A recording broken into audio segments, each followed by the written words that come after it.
Hello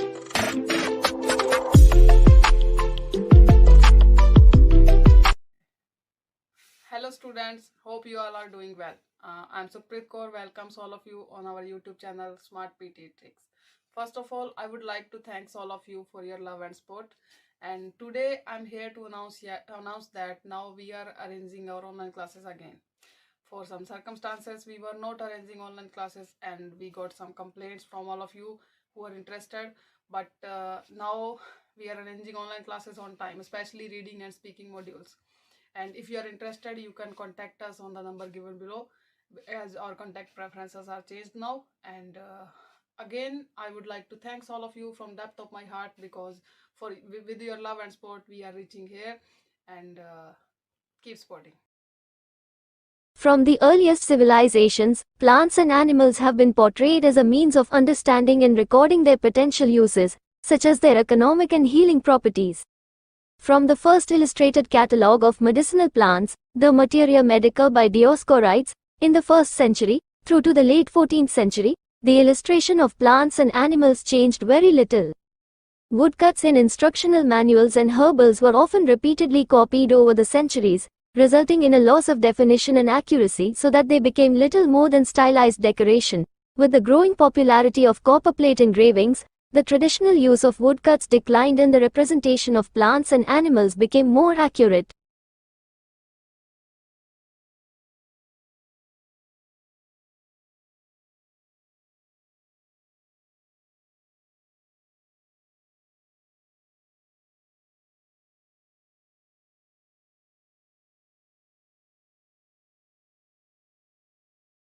The supply of a thing, in the phrase, supply and demand, is the amount that will be offered for sale at each of a series of prices.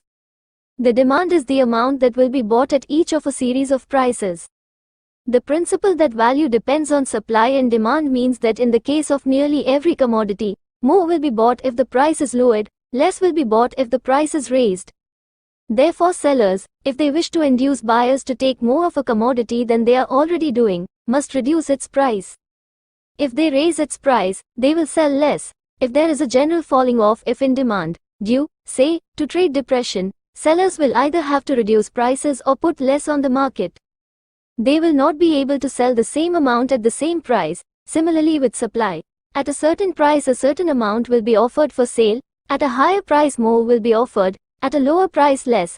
If consumers want more, they must offer a higher price. If they want less, they will probably be able to force prices down. That is the first result of a change in demand or supply.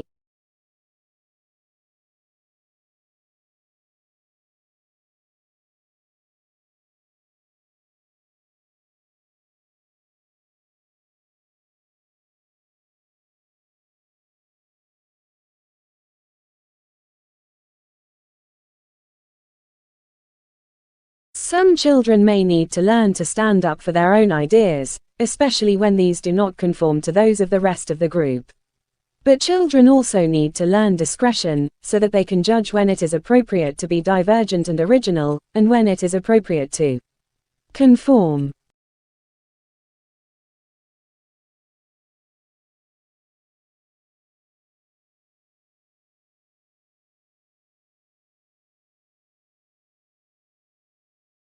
The creative process is fun, it should not be taken too seriously.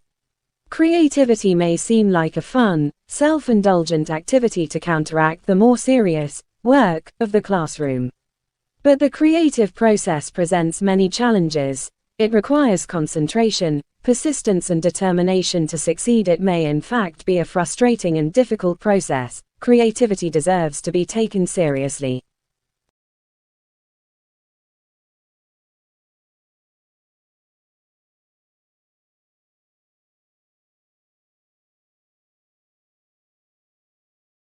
Adults, therefore, can act as supporters and coaches, facilitators and models of creativity for children.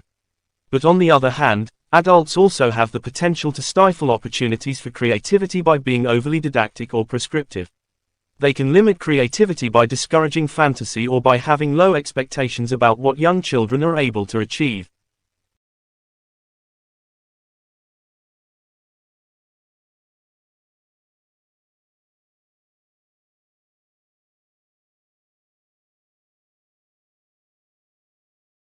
Children do benefit from free play and unstructured arts activities. But left entirely to their own devices, children's play and artwork can become routine and repetitive. Children need stimulation and creative problems to solve. Adults can help children to develop their creative skills through play.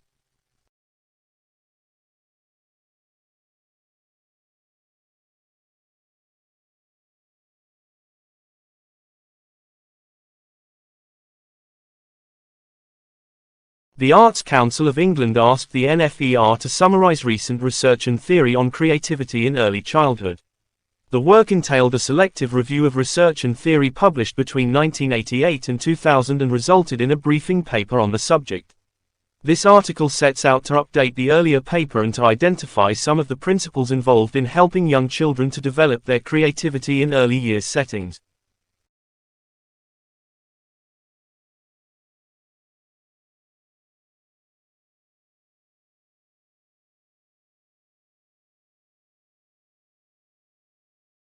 Children find it easy to transfer learning from one domain to another. All the evidence shows that most children find it very difficult to transfer learning from one area to another. Knowledge and skills are so context-specific that children may simply fail to recognize that something they had already learned can be applied to a new situation.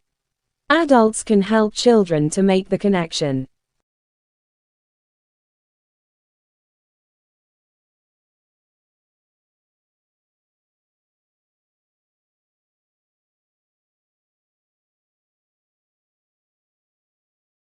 Creativity is limited to arts subjects. Although creativity is often associated with creative subjects, such as art and music, creativity is not subject-specific. Creativity is a way of approaching problem solving that can be exercised in different areas.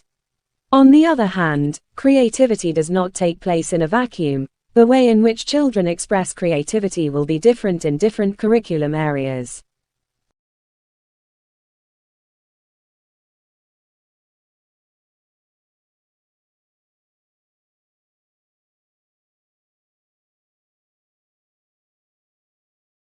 There is a balance to be struck here, because insisting on extensive knowledge and skill development can be stultifying. On the other hand, knowledge and skill are fundamental to creativity. Existing knowledge of the world is a starting point for young children's play.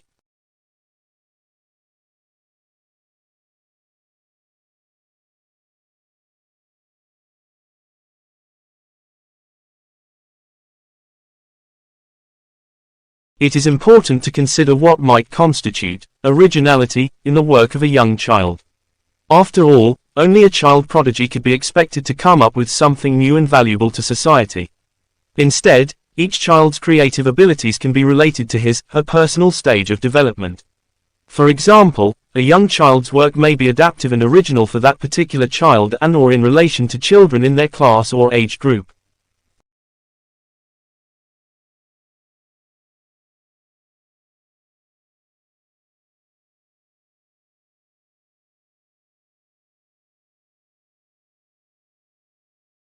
While there is a body of research into the impact of artists in school schemes, the role of artists in encouraging young children's creativity has not yet been well researched. In other words, although the involvement of professional artists and creative workers has considerable potential to be helpful, we do not have research evidence to say what kinds of involvement may have the greatest impact on creativity.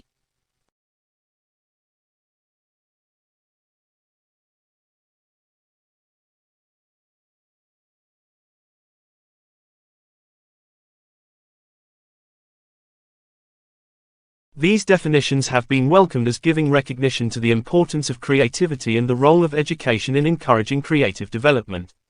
The appearance of creativity as an aim of the curriculum in England is part of a trend to recognize the importance of creativity internationally.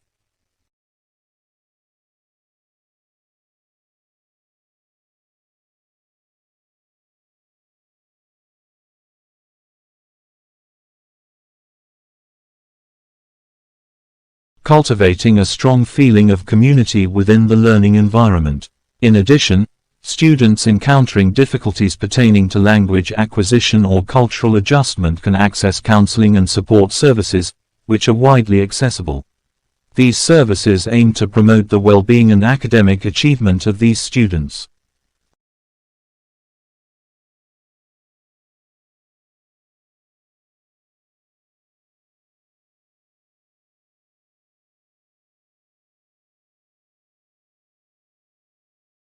Creativity is another term that people attach word meanings to, but it can be difficult to define concisely into a single definition as the depth of understanding behind it is more complex.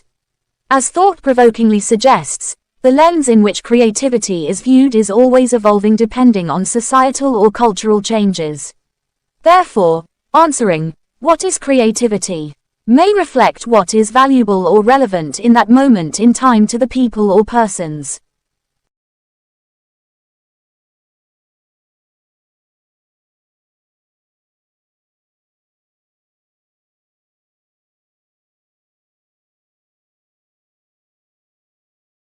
The adoption of this complete mini-bilingual program aims to empower our varied student group. Through the incorporation of critical literacy, cultural comprehension, and language competency, our educational environment fosters a supportive atmosphere in which students can flourish intellectually, linguistically, and culturally.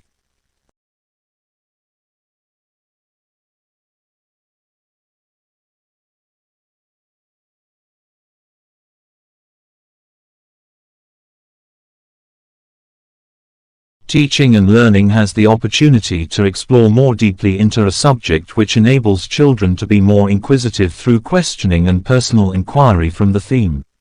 This is a new journey for the school and we are truly still at the start of it. Nevertheless, there is a sense of freedom to explore creativity within the classroom.